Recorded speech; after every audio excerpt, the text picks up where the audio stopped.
स्वागत है आपका आज के एपिसोड में। चलिए शुरुआत करते हैं पिछले अभ्यास प्रश्न से। वैश्विक सभ्यता पहल यानी GCI निम्नलिखित में से किसकी पहल है? ए. संयुक्त राष्ट्र शैक्षिक, वैज्ञानिक और सांस्कृतिक संगठन।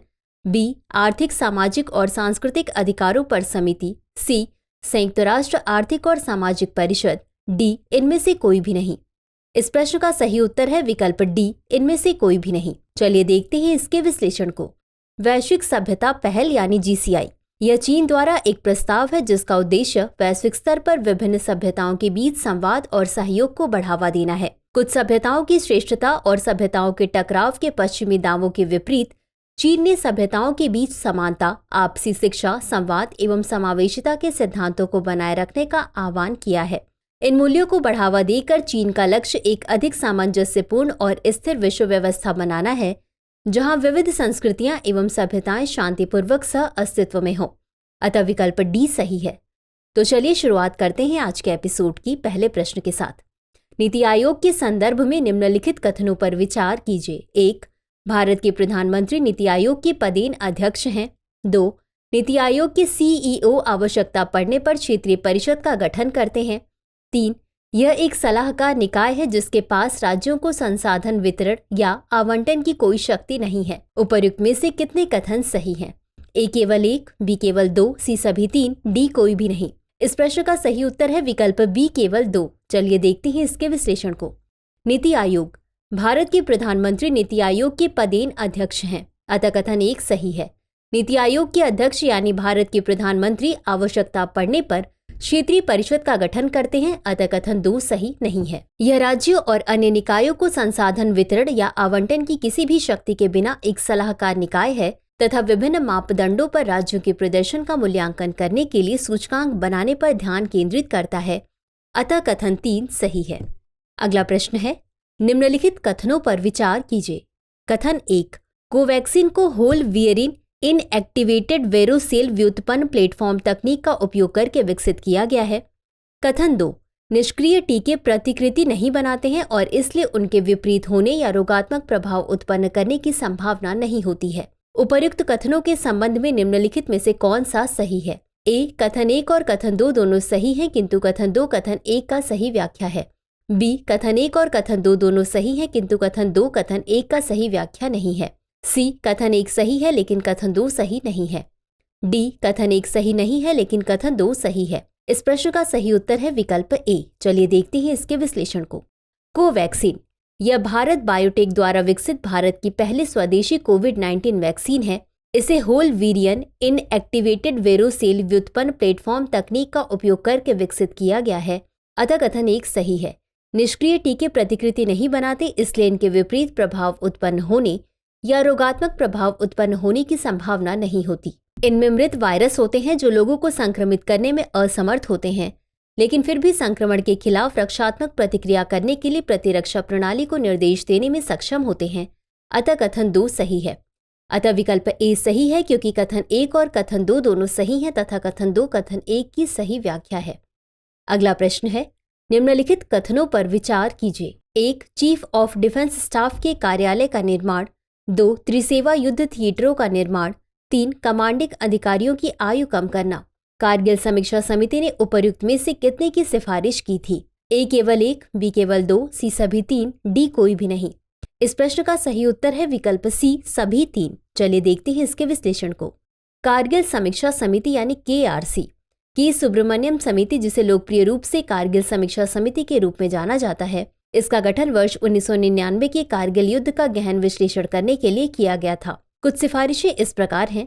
चीफ ऑफ डिफेंस स्टाफ के कार्यालय का निर्माण, त्रिसेवा युद्ध थिएटरों का निर्माण, अंडमान और निकोबार प्रथम त्रिसेवा कमान, मानव रहित हवाई वाहनों का उपयोग, कमांडिंग अधिकारियों की आयु कम करना, अतः विकल्प सी सही है। अगला प्रश्न है, निम्नलिखित कथनों पर विचार कीजिए। 1. मंत्रिमंडलीय समितियां संविधान बाह्य निकाय हैं। 2. रक्षा मंत्री की अध्यक्षता में सुरक्षा पर मंत्रिमंडलीय समिति रक्षा नीति और व्यय पर सभी महत्वपूर्ण निर्णय लेती हैं। उपर्युक्त में से कौन सा या कौन से कथन सही है या सही है? ए केवल 1, बी केवल 2, सी 1 और 2 दोनों, डी न तो 1 और न ही 2। इस प्रश्न का सही उत्तर है विकल्प ए केवल 1। चलिए देखते हैं इसके विश्लेषण को। कैबिनेट समितियां मंत्रिमंडलीय समितियां संविधान बाह्य निकाय हैं, जिसका अर्थ है कि भारतीय संविधान में उनका उल्लेख नहीं है, अतः कथन एक सही है। प्रधानमंत्री की अध्यक्षता में सुरक्षा पर मंत्रिमंडलीय समिति रक्षा नीति और व्यय पर सभी महत्वपूर्ण निर्णय लेती है। यह राष्ट्रीय सुरक्षा संगठनों में अधिकारियों की नियुक्तियों के लिए जिम्मेदार सर्वोच्च प्राधिकरण है, अतः कथन 2 सही नहीं है। अगला प्रश्न है, निम्नलिखित में से कौन सा कथन ऑफ बजट उधार के संबंध में सही नहीं है? ए, यह आधिकारिक बजट में इन व्ययों को शामिल किए बिना सरकार द्वारा धन जुटाने की प्रक्रिया को संदर्भित करता है। बी, उन्हें पारंपरिक बजट के बाहर सरकारी कार्यक्रमों और सब्सिडी को वित्त पोषित करने के लिए राज्य द्वारा संचालित एजेंसियों द्वारा लिया जाता है। सी, यह देश के राजकोषीय घाटे को स्वीकार्य सीमा के भीतर रखने में मदद करता है। डी, राज्य द्वारा संचालित एजेंसियां सरकारी प्रतिभूतियों की तुलना में कम ब्याज दरों की पेशकश करने वाले बॉन्ड के माध्यम से धन जुटाती हैं। इस प्रश्न का सही उत्तर है विकल्प डी। चलिए देखते हैं इसके विश्लेषण को। ऑफ बजट उधार। ऑफ बजट उधार आधिकारिक बजट में इन व्ययों को दर्शाए बिना विभिन्न उद्देश्यों के लिए धन जुटाने की सरकार की प्रक्रिया को संदर्भित करता है। उन्हें पारंपरिक बजट के बाहर सरकारी कार्यक्रमों और सब्सिडी को वित्त पोषित करने के लिए राज्य द्वारा संचालित एजेंसियों द्वारा लिया जाता है। चूंकि ऋण की देयता औपचारिक रूप से केंद्र पर नहीं है, इसलिए ऋण को राष्ट्रीय राजकोषीय घाटे में शामिल नहीं किया जाता है। इससे देश के राजकोषीय घाटे को स्वीकार्य सीमा के अंदर रखने में मदद मिलती है। राज्य द्वारा संचालित एजेंसियां सरकारी प्रतिभूतियों की तुलना में उच्च ब्याज दरों की पेशकश करने वाले बॉन्ड के माध्यम से धन जुटाती हैं, अतः विकल्प डी सही है। अगला प्रश्न है, निम्नलिखित युग्मों पर विचार कीजिए, जिसमें एक तरफ प्रकार और दूसरी तरफ स्थान दिए गए हैं। 1 टाइफून, ए पश्चिमी अफ्रीका का गिनी क्षेत्र, 2 विलीविलीज, बी उत्तर पश्चिमी ऑस्ट्रेलिया, 3 हरिकेन, सी कैरिबियन सागर अटलांटिक महासागर। उपर्युक्त में से कौन सा या कौन से युग्म सही सुमेलित है या सुमेलित हैं? ए केवल 1, बी केवल 1 और 2, सी केवल 2 और 3, डी 1, 2 और 3। इस प्रश्न का सही उत्तर है विकल्प सी केवल 2 और 3। चलिए देखते हैं इसके विश्लेषण को। टाइफून चीन सागर और प्रशांत महासागर क्षेत्र में आते हैं, अतः युग्म 1 सही सुमेलित नहीं है। विलीविलीज उत्तर पश्चिमी ऑस्ट्रेलिया में पाए जाते हैं, अतः युग्म 2 सही सुमेलित है। हरिकेन पश्चिमी भारतीय द्वीपों, कैरिबियन सागर और अटलांटिक महासागर में आते हैं, अतः युग्म 3 सही सुमेलित है। टाइफून एक तरह का तूफान है। इसकी उत्पत्ति के स्थान के आधार पर इसे हरिकेन, टाइफून या चक्रवात कह सकते हैं, अतः विकल्प सी सही है। अगला प्रश्न है, मैग्नेटोटैक्टिक बैक्टीरिया से संबंधित निम्नलिखित कथनों पर विचार कीजिए। 1, ये अधिकांशतः यूकैरियोटिक जीव हैं। 2, इनकी खोज साल्वाटोर बेलिनी ने वर्ष 1963 में की थी। 3, ये इष्टतम ऑक्सीजन सांद्रता वाले स्थानों तक पहुंचने के लिए चुंबकीय क्षेत्र का अनुसरण करते हैं। उपर्युक्त में से कितने कथन सही हैं? ए केवल 1, बी केवल 2, सी सभी 3, डी इनमें से कोई नहीं। इस प्रश्न का सही उत्तर है विकल्प बी केवल 2। चलिए देखते हैं इसके विश्लेषण को। मैग्नेटोटैक्टिक बैक्टीरिया अधिकांशतः प्रोकैरियोटिक जीव हैं जो पृथ्वी के चुंबकीय क्षेत्र के साथ स्वयं को व्यवस्थित करते हैं, अतः कथन 1 सही नहीं है। इनकी खोज साल्वाटोर बेलिनी ने वर्ष 1963 में की थी, अतः कथन 2 सही है। ये जीव इष्टतम ऑक्सीजन सांद्रता वाले स्थानों तक पहुंचने के लिए चुंबकीय क्षेत्र का अनुसरण करते हैं, अतः कथन 3 सही है।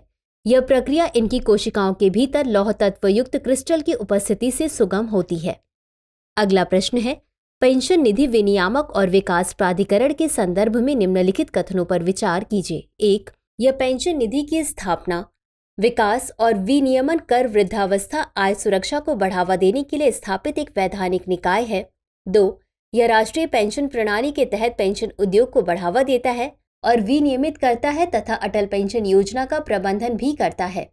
3, यह वित्त मंत्रालय के तहत वित्तीय सेवा विभाग के अधीन कार्य करता है।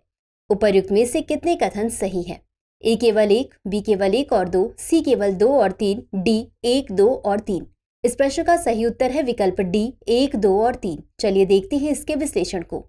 पेंशन निधि और विनियामक विकास प्राधिकरण संसद के अधिनियम द्वारा स्थापित एक वैधानिक निकाय है। यह पेंशन निधि की स्थापना, विकास और विनियमन करके वृद्धावस्था आय सुरक्षा को बढ़ावा देने, पेंशन निधि की योजनाओं के लाभार्थी ग्राहकों के हितों की रक्षा करने एवं उनसे जुड़े या उनके साथ होने वाले आकस्मिक घटनाओं के लिए है, अतः कथन 1 सही है। PFRDA pension fund manager, central record keeping agency आदि जैसे विभिन्न मध्यवर्ती एजेंसियों की नियुक्ति का कार्य करता है।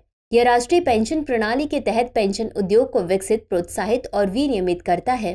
तथा अटल पेंशन योजना का प्रबंधन भी करता है, अतः कथन 2 सही है। यह वित्त मंत्रालय के तहत वित्तीय सेवा विभाग के अधीन कार्य करता है, अतः कथन 3 सही है।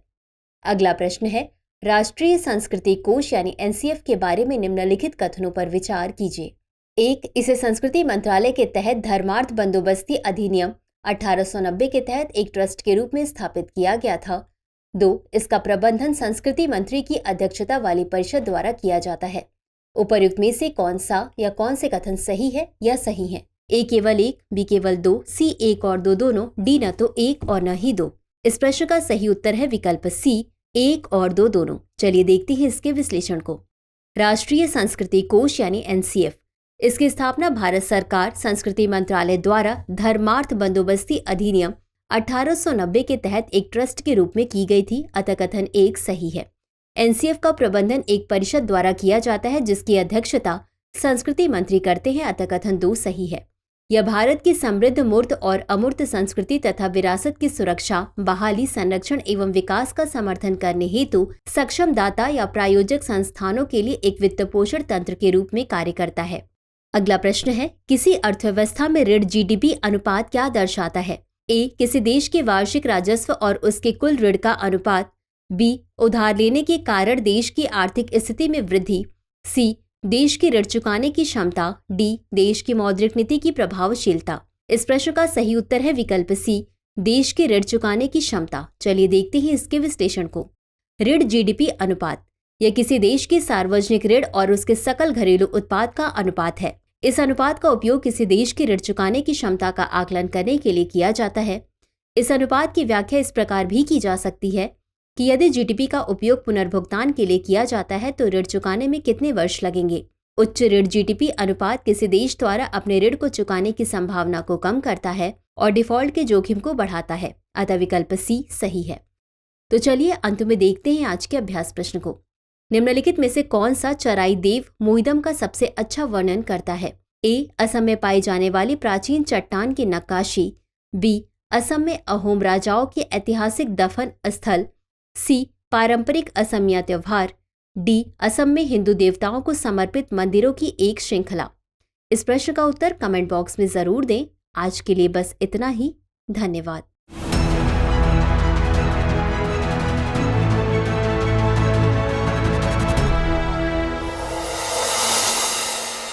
डियर व्यूअर्स, अपने एग्जाम की तैयारी को और बेहतर करने के लिए हमारे चैनल को लाइक, शेयर और सब्सक्राइब करना न भूलें।